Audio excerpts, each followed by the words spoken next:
तो टॉपिक अपना शुरू किया था बेटा हमने waves. By definition, wave is a disturbance which moves in a medium without net transfer of the medium.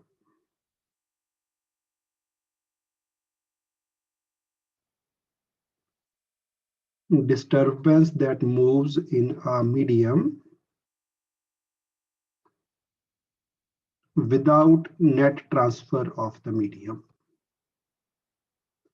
Medium move नहीं करेगा, सिर्फ डिस्टरबेंस मूव करेगा। वेव जो है वो एनर्जी भी ट्रांसफर करती है from one place to another, और वेव जो है वो मोमेंटम भी ट्रांसफर करती है from one place to another. Momentum is also transferred.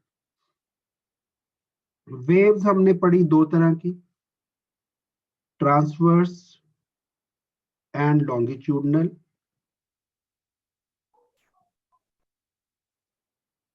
Transverse में जो मीडियम पार्टिकल्स थे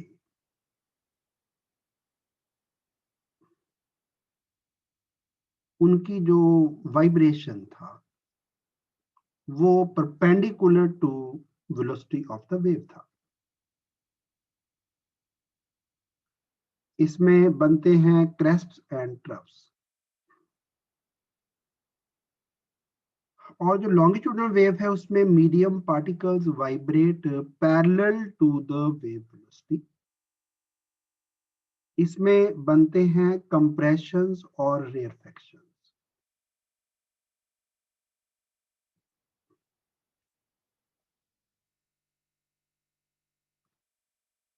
फिर हमने एक फॉर्मूला डिराइव किया, wave velocity is equal to wavelength into frequency.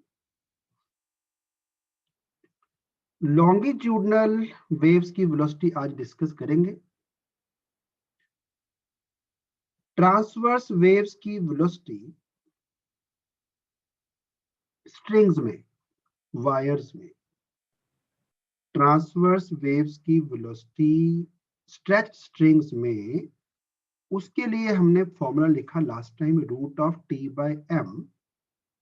T stands for tension in the wire and m stood for mass per unit length, sometimes called linear mass density। ये हमने last lecture में बेटा wave जब start किया उसमें ये चीजें complete कर ली थी। आज हम लिखेंगे वेलोसिटी ऑफ लॉन्गिट्यूडनल वेव्स, और एक हम वेव का इक्वेशन निकालेंगे, क्योंकि वेव में जो मीडियम पार्टिकल्स हैं they keep on oscillating up and down और to and fro along the direction of propagation. तो ऑसिलेशन की इक्वेशन जैसे आप जानते हैं, लास्ट पार्ट में ऑसिलेशन में हमने पढ़ा y equal to a sin omega t।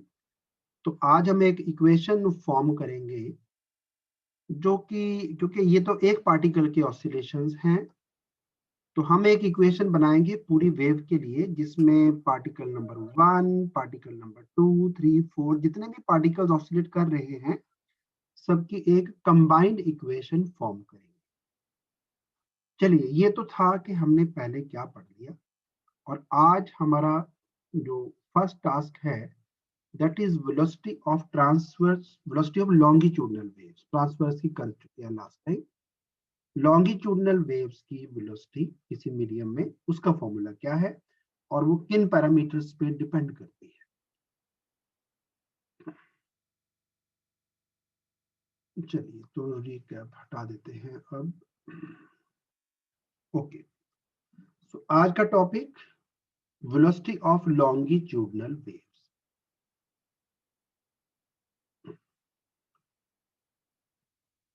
तो लॉन्गिट्यूडनल वेव्स के लिए जो फॉर्मूला है वो है v इक्वल टू, उसमें बेटा tension bye linear mass density था ट्रांसवर्स वेव्स के लिए। लॉन्गिट्यूडनल वेव्स के लिए ऊपर बेटा न्यूमरेटर में आता है मॉडुलस ऑफ इलास्टिसिटी। जिसको आप बल्क मॉडुलस ऑफ इलास्टिसिटी कहते थे, divide by density of the medium. Dimension same आएंगे दोनों के, इनके डिमेंशन निकालेंगे तो भी वेलोसिटी वाले आएंगे। टेंशन के डिमेंशन होते हैं फोर्स वाले, याद है ना, mlt-2, और मास पर यूनिट लेंथ के डिमेंशन ml-1। सॉल्व करोगे वेलोसिटी ही आएगा, मास से मास कैंसिल, ये l-1 ऊपर जाएगा तो बनेगा l स्क्वायर t-2, रूट लेंगे तो lt-1, lt-1 वेलोसिटी ही होता है। इधर मॉडुलस ऑफ इलास्टिसिटी कोई भी हो, उन सभी के डिमेंशन प्रेशर वाले ml-1 t-2, और डेंसिटी के डिमेंशंस होते हैं मास बाय वॉल्यूम ml-3। इसको भी सॉल्व करेंगे, ये l-3 ऊपर जाके बनेगा l+2, 3 में से 1 माइनस करेंगे ना, 2 रह जाएगा, और t⁻⁻2 था, रूट लेंगे वापस lt-1 आ जाएगा। ये लॉन्गिट्यूडनल वेव्स के लिए बेटा, क्योंकि इसमें मैंने बोला था इसमें इलास्टिसिटी ऑफ वॉल्यूम चाहिए, तो ये बल्क मॉडुलस ऑफ इलास्टिसिटी है, यहाँ पे इसको डेंसिटी से डिवाइड करना होता है। तो V equal to K by rho, मैंने बोला ना इलास्टिसिटी चाहिए वॉल्यूम वाली, यानी बल्क मॉडुलस ऑफ इलास्टिसिटी चाहिए, ये है फॉर्मूला लॉन्गिट्यूडनल वेव्स के लिए। तो सबसे पहले K का जो वैल्यू है ना, वो न्यूटन ने निकालने की कोशिश की ताकि velocity of sound in gases लिखा जा सके, velocity of sound in gases लिखा जा सके। तो K का वैल्यू जो है वो पहले न्यूटन ने अटेम्प्ट किया, एंड न्यूटन ने उसको एज्यूम किया प्रोसेस को आइसोथर्मल इन नेचर, एज्यूमिंग कि जो साउंड का प्रोपेगेशन है, जब साउंड एयर में मूव करती है या गैसेस में मूव करती है, तो टेम्परेचर तो बेटा नहीं चेंज होता ना। मान लो क्लासरूम में बच्चों ने शोर मचाया हुआ है बहुत ज्यादा, तो ऐसा तो नहीं कि क्लास का टेम्परेचर बढ़ जाता है, टेम्परेचर वही रहता है। सो साउंड का प्रोपेगेशन जो है उसमें टेम्परेचर इंक्रीज नहीं होता, तो न्यूटन ने एज्यूम किया कि जो propagation of sound in gases है वो आइसोथर्मल प्रोसेस होना चाहिए।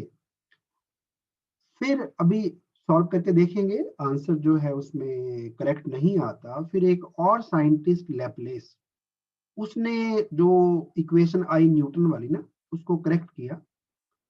वो क्या करेक्शन है उसको बाद में डिस्कस करते हैं। तो ये क्वेश्चन आता है एग्जाम में बेटा, 5 स्टार क्वेश्चन है। आप ऊपर वाला टेक्स्ट भी नोट कर लीजिए और नीचे वाला क्वेश्चन भी नोट कर लीजिए। ये क्वेश्चन जो है ये 3 मार्क्स का आता है, but is very important question. तो पहले टेक्स्ट नोट डाउन कर लो, क्वेश्चन भी लिख लो, फिर उसके बाद बेटा मैं इसको एक्सप्लेन करता हूँ कि न्यूटन ने कौन सा फॉर्मूला बनाया, फिर लैपलेस ने क्या उसमें करेक्शन किया। पहले रिटन वर्क कंप्लीट कर लीजिए आप। के का वैल्यू था बेटा volumetric stress by volumetric strain. Stress को हमने लिखा था प्रॉपर्टीज ऑफ बल्क मैटर में force upon area. Volumetric strain में ना नेगेटिव साइन लगाया हुआ था, अगर आपको याद हो, क्योंकि प्रेशर बढ़ाने पे ना वॉल्यूम डिक्रीज होता है। और फोर्स बाय एरिया को आपने इंक्रीज इन प्रेशर भी लिखा था। ये जो डिनोमिनेटर वाला v है ये ऊपर आ जाएगा और नीचे डेल्टा v बचेगा, साइन नेगेटिव आएगा। एक्चुअली हमें इसी की वैल्यू निकालनी है, minus delta p by delta v into v का वैल्यू निकाल देंगे तो बेटा बल्क मॉडुलस निकल आएगा। लेकिन ये हमने 2 कंडीशंस के अंडर निकालना है। न्यूटन ने प्रोसेस को एज्यूम किया आइसोथर्मल, वही अगला अपना जो डेरिवेशन है वही आ रहा है, और लैपलेस ने प्रोसेस को एज्यूम किया एडियाबैटिक। एडियाबैटिक जिसमें हीट का एक्सचेंज नहीं होता। दोनों अभी पूरा प्रॉपर रीजन के साथ बताता हूँ। तो जिन बच्चों ने अभी प्रॉपर्टीज ऑफ बल्क मैटर नहीं किया हुआ वो एक बार ये फॉर्मूला भी लिख लेंगे, बाकी पुराने बच्चों को तो आता है। वॉल्यूमेट्रिक स्ट्रेस, स्ट्रेस होती है फोर्स बाय एरिया, स्ट्रेन होता है change in volume by original volume. इन दोनों का जो रेशो है that is called bulk modulus of elasticity. ये के का हमने वैल्यू निकालना है, के मतलब इस फॉर्मूले से निकलेगा, हमें यही निकालना है कि इसकी वैल्यू क्या आएगी। न्यूटन ने प्रोसेस को आइसोथर्मल एज्यूम किया, तो उसमें हम पीवी इक्वल टू कांस्टेंट से रिलेशन निकाल के देखेंगे। और एडियाबैटिक में आप जानते हैं प्रेशर और वॉल्यूम का इक्वेशन होता है PV power gamma equal to constant. Gamma was ratio of CP by CV. तो इन दोनों कंडीशंस को यूज करके हम के का वैल्यू निकालने की कोशिश करेंगे अभी। तो आइसोथर्मल लेंगे तो न्यूटन फॉर्मूला आ जाएगा, एडियाबैटिक प्रोसेस एज्यूम करेंगे तो लैप्लेसिस इक्वेशन आ जाएगी।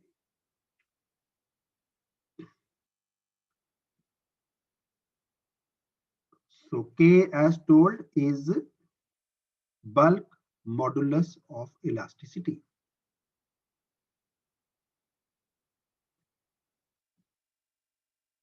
चलिए तो आगे शुरू करते हैं।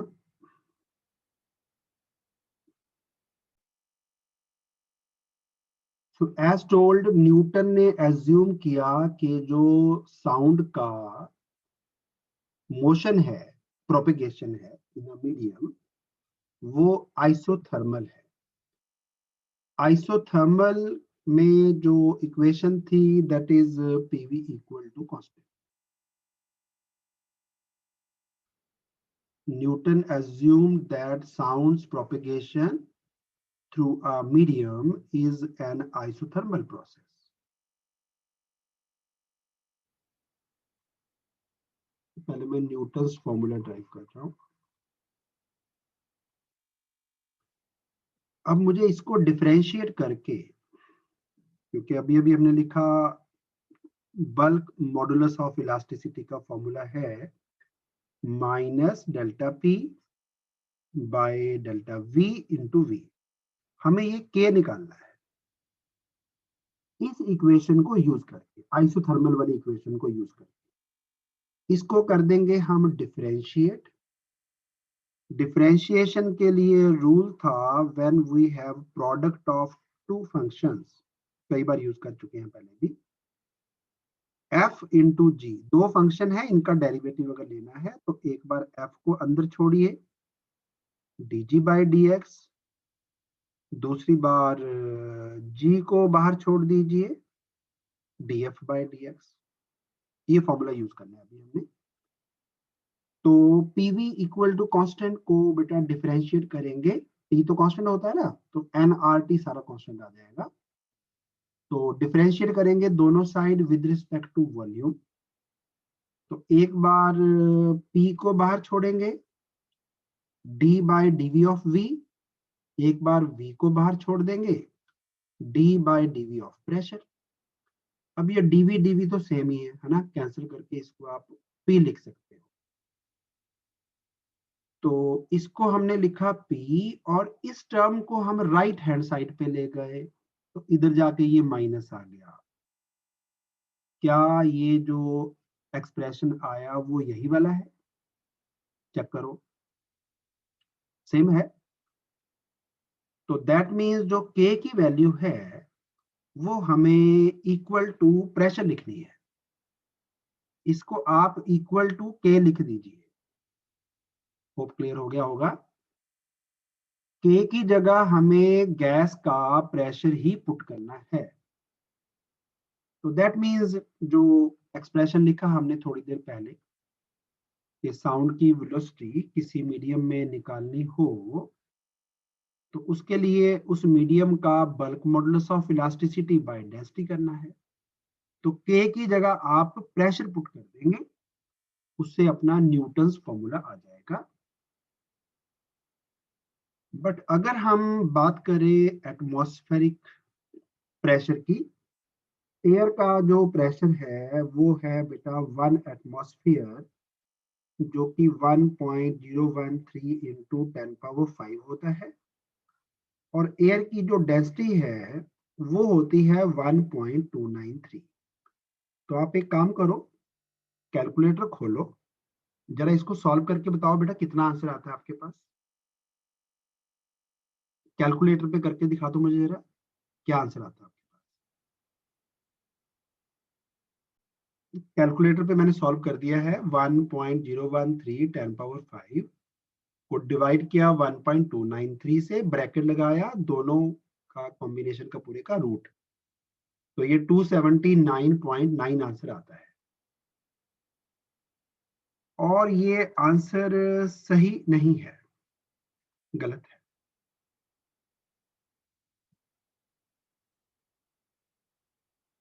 Answer is incorrect.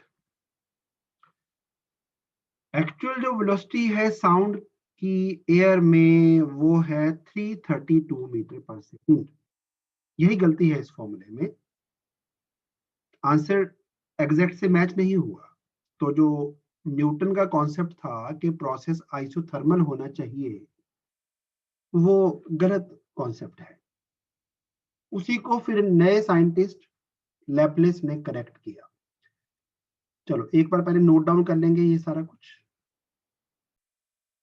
जब हम थर्मोडायनेमिक्स कर रहे थे, देन आई टोल्ड यू कि जितने भी सडन प्रोसेसेस होते हैं जो एकदम से हो जाए, वो सभी प्रोसेस एडियाबैटिक होते हैं।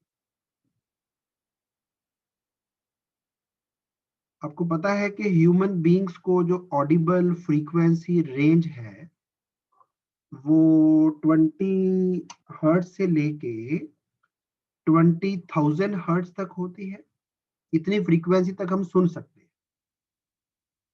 तो अभी जैसे मैं बोल रहा हूं तो मेरी फ्रीक्वेंसी जो है वो रफली 4500 हर्ट्ज के आसपास है। इसका मतलब है एक सेकंड में ना 4500 कंप्रेशंस और रेयरफैक्शंस बन रहे हैं। अगर मैं मिनिमम पे भी चला जाऊं 20 हर्ट्ज पे भी, एक सेकंड में 20 बार कंप्रेशन और रेयरफैक्शन बनेगा, तो एक कंप्रेशन रेयरफैक्शन बनने में 1/20 सेकंड लगेंगे। अभी तो एक सेकंड में 20 बनेंगे बेटा। 20 हर्ट्ज फ्रीक्वेंसी है ना, फ्रीक्वेंसी का रेसिप्रोकल लेते हैं तो टाइम पीरियड निकलता है। तो एक सेकंड के 20th पार्ट में एक कंप्रेशन और रेयरफैक्शन फॉर्म होता है। अगर मैं लोएस्ट फ्रीक्वेंसी की बात भी करूं, बट मेरी फ्रीक्वेंसी ऑलमोस्ट 4500 हर्ट्ज के आसपास है। गर्ल्स की और भी ज्यादा होती है। जो छोटे बच्चे जब चीख मारते हैं ना कान में आके आपके ना, उस टाइम ऐसी फ्रीक्वेंसी निकलती है, वो तो बहुत तीखी होती है। चलो तो मुझे ये बताओ कि जो प्रोसेस 1/20 सेकंड में कंप्लीट हो जाएगा, क्या वो सडन प्रोसेस है या स्लो प्रोसेस? बोल के बता सकते हैं। सडन। सडन है ना। तो बेटा अगर सडन प्रोसेस है तो हमें इसको फिर एडियाबैटिक लेना चाहिए था। यही गलती की न्यूटन ने, और लैपलेस ने यही करेक्शन भी किया। तो अभी मैंने जो बाकी लिखा वो नहीं आपने नोट डाउन करना, अगले स्क्रीन पे चलते हैं। तो जो 1.2, तो जो लैपलेस का assumptions था दैट वाज इस साउंड का जो प्रोपिगेशन है गैसेस में, that should be adiabatic process. तो ये आइसोथर्मल हटा के हम इसको एडियाबैटिक करते हैं।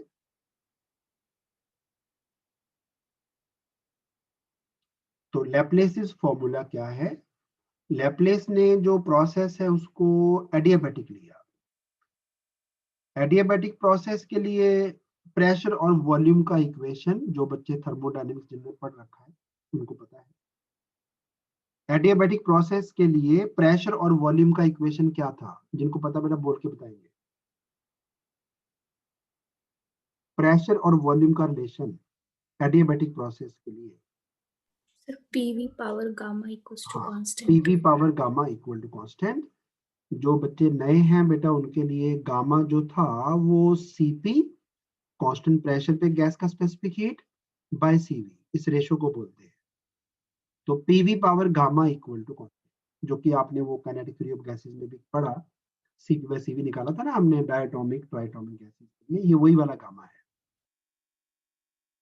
तो इसमें हमें PV power gamma equal to constant को लेके के का वैल्यू निकालना यही है, लेकिन इक्वेशन ये यूज करनी है, PV power gamma equal to constant. तो इस बार फिर से करेंगे डिफरेंशिएट। पहले p बाहर आ जाएगा, d by d of v power gamma. तो जब आप डिफरेंशिएट करते हो d by d x of x power n, तो यही आंसर आता है ना, n into x power n minus one. तो यहाँ पे आएगा पावर गामा आगे, n की जगह gamma, and v power gamma minus one. फिर v पावर गामा को बाहर छोड़ देंगे, p का डेरिवेटिव लेंगे, d by d of pressure आ जाएगा। ठीक है, क्लियर हो गया ना। नीचे वाला जो फॉर्मूला है, बेसिक फॉर्मूला डिफरेंशिएशन का, वही लगाया। यहाँ पे x की जगह v लिखा हुआ है, n की जगह गामा लिखा हुआ है। n की जगह गामा करो और x की जगह v कर दो, तो gamma into we power gamma minus one. और सेकंड टर्म में v पावर गामा बाहर आ जाएगा, dp by dv equal to 0। चलिए, तो इसको अब हमने मैनेज करके ना निकालना है delta p into V by delta v with minus sign. तो करना तो वही है, इसको हम फिर से राइट पे लेके जाएंगे। एक्सरसाइज में जरा रेज कर दूं, इसका रिक्वायरमेंट नहीं है। चलिए, इसको राइट पे लेके जाएंगे, इस वाले पार्ट को, इसको राइट पे शिफ्ट किया। इस v power gamma minus one को मैंने v power gamma into we power minus one कर दिया। बेस सेम हो तो पावर ऐड हो जाती है ना, वही केस है। v पावर गामा से v पावर गामा कैंसिल, कोई डाउट नहीं होना चाहिए। v पावर गामा से v पावर गामा कैंसिल। और ये जो v माइनस वन है, इसको बेटा हमने राइट हैंड साइड पे लेके आना है। तो लेफ्ट पे बचेगा गामा p, राइट पे dp बाय dv। ये v पावर माइनस वन था, इधर जाके v पावर प्लस वन हो जाएगा, और आगे एक नेगेटिव साइन तो था ही। अब चेक करो कि क्या ये k के इक्वल आ गया। ये वही है, minus dp by dv into V, same चीज है। चलिए, तो यहां से हमने मैनेज करना था कि k का वैल्यू क्या आएगा। v पावर गामा से v पावर गामा कैंसिल। इसके बाद बेटा v पावर माइनस वन को राइट पे शिफ्ट किया, तो ये v आ जाएगा न्यूमरेटर में, और इसी को आपने फिर से k लिख देना है। और k की वैल्यू फिर जैसे हमने पहले ना p पुट कर दी थी, p नहीं पुट करनी थी, एक्चुअली गामा p पुट होनी है। गामा p से रिप्लेस करना है k को। तो ये है लैप्लेसिस फॉर्मूला, और इससे आंसर सही आता है। तो k की जगह आपको गामा p डालना था। दोबारा फिर देख लो स्टेप्स क्या क्या किए मैंने। एडियाबैटिक प्रोसेस के लिए प्रेशर वॉल्यूम का equation, PV power gamma equal to constant. इसको किया differentiate with respect to volume. एक बार p बाहर आ गया, v पावर गामा का डेरिवेटिव आएगा गामा इंटू वी पावर एक कम, गामा में से एक कम कर दो। फिर v पावर गामा को बाहर छोड़ दो, dp बाई dv, कांस्टेंट का डेरिवेटिव 0। इसको ले गए राइट हैंड साइड पे, इसको दो पार्ट्स में स्प्लिट कर दिया, v पावर गामा अलग, v पावर माइनस वन अलग, v power gamma cancel. v minus one को इधर लेके जाएंगे तो v पावर प्लस वन हो जाएगा, और वही इक्वल टू k है। तो अकॉर्डिंग टू लैप्लेस k का वैल्यू p ना पुट करके गामा p पुट करना पड़ेगा, उससे आंसर सही आता है। चलिए, अब करेंगे नोट डाउन, फिर इसके बाद कुछ फॉर्मूले और निकलेंगे यहाँ से, और उस पे बेस पे कुछ न्यूमेरिक। इक्वेशन बी आपने जो लिखा, इसमें आपने देखा कि वेलोसिटी जो है वो डेंसिटी के इनवर्सली प्रोपोर्शनल है। तो अगला टॉपिक है कि कौन कौन से फैक्टर्स साउंड की स्पीड को अफेक्ट करते हैं गैसेस में। तो पहला फैक्टर है डेंसिटी।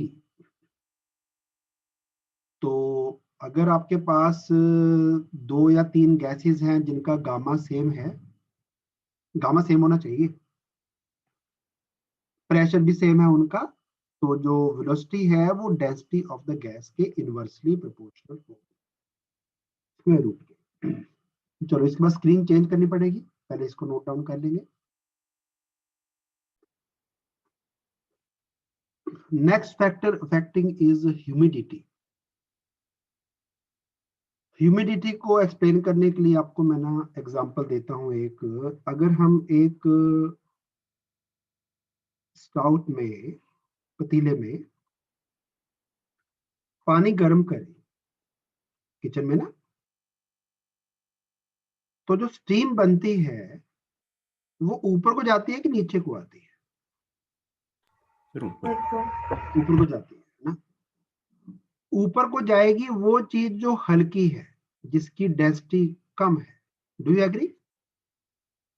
Yes sir. तो एयर में अगर हम एयर से कम डेंसिटी वाली चीज ऐड करेंगे तो बेटा ओवरऑल डेंसिटी कम नहीं हो जाएगी? जैसे दूध वाले करते हैं, दूध जो है वो डेंस होता है, उसमें कम डेंसिटी वाला वो पानी मिला देते हैं, तो मम्मा बोलते हैं दूध वाले को, भाई दूध तो बहुत पतला है आज। पतला मतलब कम डेंसिटी वाला है। तो एयर की डेंसिटी ज्यादा है, वाटर वेपर्स की डेंसिटी लो है। तो एयर में जब वाटर वेपर यानी कि ह्यूमिडिटी ऐड होगी तो डू यू एग्री डेंसिटी कम हो जाएगी बेटा ओवरऑल मिक्सचर की? डेंसिटी अगर कम हो गई तो अभी अभी हमने क्या पढ़ा, velocity inversely proportional to square root of density. तो डेंसिटी अगर डिक्रीज हो गई डिनोमिनेटर में है ना, तो बेटा वेलोसिटी इंक्रीज हो जाएगी। तो गिवन टेम्परेचर प्रेशर पे वाटर वेपर की डेंसिटी ड्राई एयर से कम होती है। तो अगर ड्राई एयर में वाटर वेपर ऐड होंगे तो डेंसिटी डिक्रीजेस, डेंसिटी डिक्रीज होगी तो फिर वेलोसिटी ऑफ साउंड इंक्रीज हो जाएगी, यानी sound travels faster in moist air. जिस दिन रेनी डे होता है ना, जैसे आजकल बारिश एक दिन में हुई थी, अभी आज भी हुई है सुबह, तो उस दिन जो है साउंड की स्पीड ज्यादा होती है, बट आपको उससे फर्क नहीं पड़ेगा कोई। आपकी जो ऑडिबिलिटी है साउंड की, क्योंकि हम तो पास से ही बोलते हैं ना, हम कौन सा वेलोसिटी ऑफ साउंड एयर में निकालते हैं अपने घर में? घर में तो आपसे बातचीत करनी है, तो वो माइनर जो फर्क पड़ेगा वो आपको डिफरेंस नहीं दिखेगा उससे कुछ, क्योंकि हम बहुत पास में होते हैं, तो वो डिस्टेंस बहुत कम टाइम में कवर हो जाता है। तो you won't be able to distinguish कि आज बारिश हो गई तो आज शायद साउंड की स्पीड तेज है, आज ज्यादा सुनेगा, ऐसा कुछ नहीं है, आपको फर्क नहीं पता चलेगा। चलिए इसको भी नोट डाउन करेंगे बेटा। हमने लिखा पीछे velocity of sound in gases as gamma p by rho. तो हमें लगता है कि वेलोसिटी शायद प्रेशर पे डिपेंड करती होगी, बट नहीं करेगी। अभी प्रूव करता हूं वो भी मैं। प्रेशर पे साउंड की वेलोसिटी डिपेंड नहीं करती, प्रेशर से इंडिपेंडेंट है। तो ऐसा करते हैं, अगर टेम्परेचर नहीं चेंज हुआ तो किसी गैस के लिए आप लिख सकते हैं P1 V1 equal to P2 V2। अगर प्रेशर बढ़ाएंगे कांस्टेंट टेम्परेचर पे तो अकॉर्डिंगली वॉल्यूम डिक्रीज भी हो जाता है। और अगर गैस का मास m था, दोनों साइड में m से डिवाइड कर दो, देखो ठीक है बेटा, ऐसे इधर भी बाय m इधर भी बाय m। और इस v को अगर हम नीचे ले जाना चाहें, क्योंकि डेंसिटी की बात करनी है ना, मास बाय वॉल्यूम चाहिए, तो ये v को नीचे ले जाइए, m बाय v1 बन जाएगा, यहाँ पे m बाय v2 बन जाएगा। And you know mass by volume क्या होता है? मास बाय वॉल्यूम डेंसिटी है ना।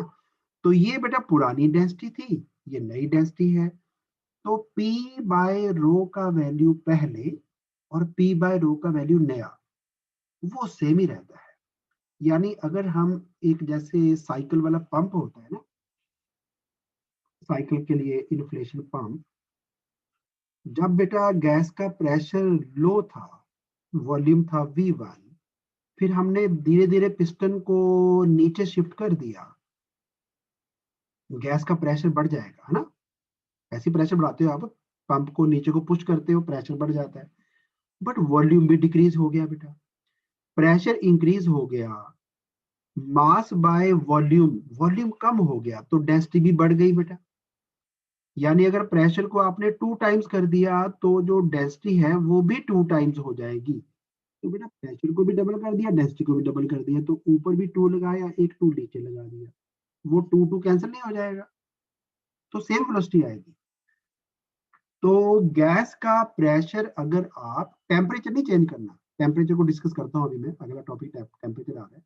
टेम्परेचर को चेंज किए बिना अगर आपने प्रेशर बढ़ा दिया तो P बाय डेंसिटी का रेशियो चेंज नहीं होता, तो ना P बाय रो का वैल्यू चेंज नहीं हुआ, तो V का वैल्यू सेम रहेगा। तो प्रेशर से इंडिपेंडेंट है velocity of sound in gases. चलो मैं एक्स्ट्रा इंक्रीज कर रहा हूँ, बाकी का आपने नोट डाउन करना है। तो P बाय रो का वैल्यू चेंज नहीं हुआ, दैट मीन्स जो वेलोसिटी ऑफ साउंड है वो इंडिपेंडेंट ऑफ प्रेशर होगी, जब तक आपने टेम्परेचर को नहीं बदला।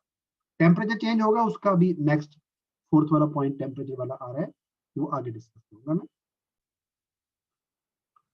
Number 4, effect of temperature.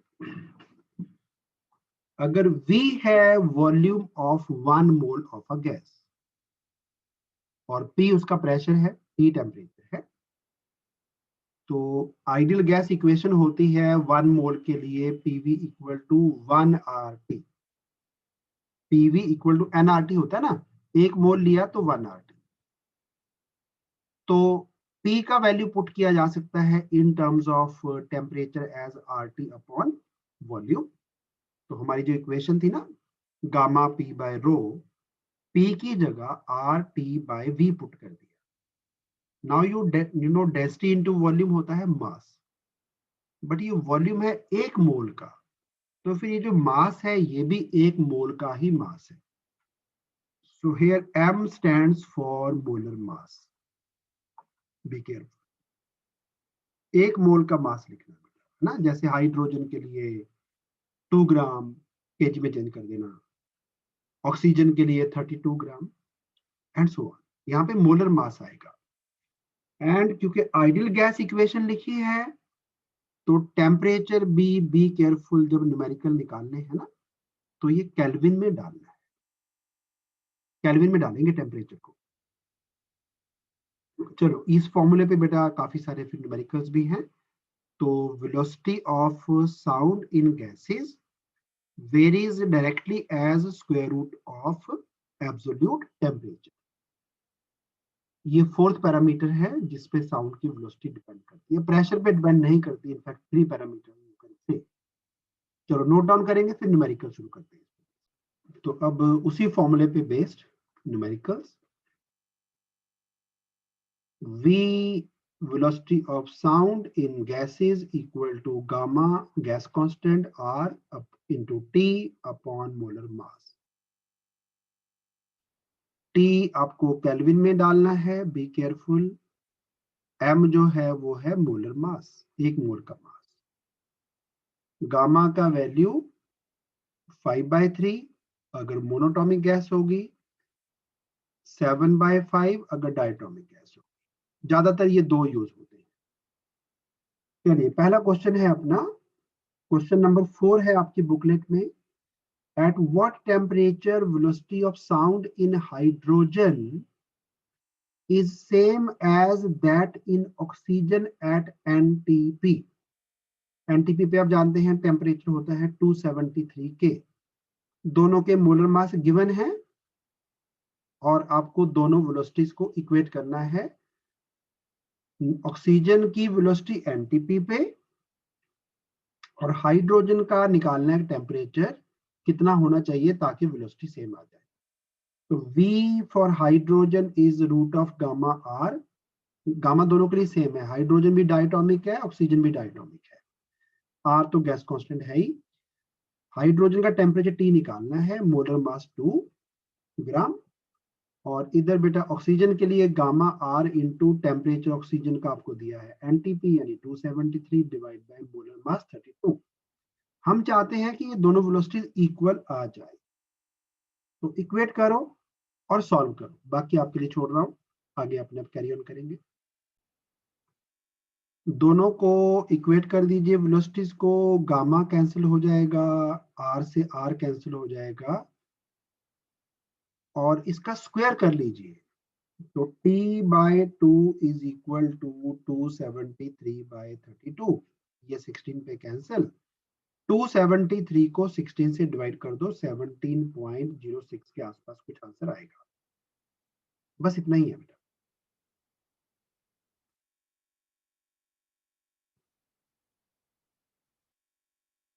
चलिए नेक्स्ट क्वेश्चन पे मूव करते हैं।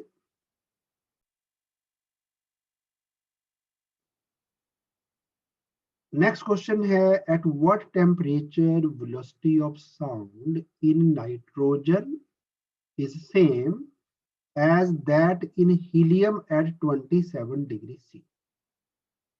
Given molar mass of nitrogen is 28 gram, molar mass of helium is 4 gram. इस बार बेटा गामा भी अलग अलग आएगा। हीलियम की बात करें तो हीलियम मोनोटॉमिक गैस है, तो गामा का वैल्यू 5/3 आर लिखना पड़ेगा। और टेम्परेचर हीलियम का दिया आपको 27 डिग्री सी, 300 हो गया, और मोलर मास आपको 4 ग्राम दिया। नाइट्रोजन जो है दैट इज डायटोमिक, डायटोमिक में गामा होता है 7/5 R into T divide by 28। इन दोनों को इक्वेट करके निकालिए कि किस टेम्परेचर पे नाइट्रोजन में भी वही वेलोसिटी होगी साउंड की जो हीलियम में थी 300 के पे। इक्वेट करके सॉल्व करके बताइए मुझे क्या आंसर आता है। क्वेश्चन भी नोट करना, क्वेश्चन बुकलेट में नहीं है। दोनों एक्सप्रेशंस को इक्वेट करो, स्क्वायर करो, आर से आर कैंसिल, 5 इंटू 300, ये 3 नीचे आ जाएगा, 3 इंटू 4 इधर बेटा टी निकालना था आपको, 7/5, 28 यहाँ पे आ जाएगा। ये कैंसिल कर दीजिए 4 पे, 4 से 4 ये वाला भी कैंसिल, 5 को ऊपर ले जाइए और ये 100 पे कैंसिल। तो 5 इंटू 5 25, करके दिखाने की जरूरत नहीं है, हो जाना चाहिए अपने आप। 4 पे ये कैंसिल, 4 से ये वाला 4 कैंसिल हो गया और ये ऊपर आएगा 100, ये वाला 5 इधर जाके मल्टीप्लाई होगा तो 2500। इतना ही था बेटा। चलिए नेक्स्ट क्वेश्चन पे चलते हैं, again based on same formula. अब question number 5, at what temperature speed of sound would be double of that at 22 degrees C for a given gas? Gas एक ही है, सेम गैस है तो फिर उसका मोलर मास भी सेम होगा, gamma भी सेम होगा, आर तो वैसे कांस्टेंट है। हम चाहते हैं कि उस गैस की जो वेलोसिटी थी 22 डिग्री सी पे, यानी कि 273 प्लस 22 कर देंगे, है ना, 295 आ जाएगा। इस वेलोसिटी का डबल होने के लिए कितना टेम्परेचर चाहिए? तो नई velocity required is 2 times double of this velocity. ओ वैसे ही लिखा रह गया, हटा देते हैं, ओ फॉर ऑक्सीजन था पहले एक्चुअली, कोई बात नहीं, आप ओनली वी लिख दो चलेगा। Gamma R T upon M square root. तो हमें ये वाला टी निकालना है कि वेलोसिटी v की जगह अपनी 2v आ जाए। चलो मैं इतना बताता हूं, आगे अपने आप करिए, rest is up to you, solve करिए आगे अपने आप। टेम्परेचर केल्विन में निकाल दो, कोई बात नहीं। दोनों इक्वेशंस को डिवाइड कर दीजिए, v से v कैंसिल हो जाएगा, गामा कैंसिल हो जाएगा, r कैंसिल हो जाएगा, m कैंसिल हो जाएगा, and next step is taking square on each side. दोनों साइड स्क्वायर कर दो, 295 को राइट पे ले जाओ, ये 2 का स्क्वायर करेंगे 4 आएगा, 4 से मल्टीप्लाई करना है बस। चलिए अब सभी ने निकाल दिया, अब तो ठीक है, आशील का भी ठीक है, प्रतीक्षा का भी ठीक है। चलिए अब last question for your homework based on same concept.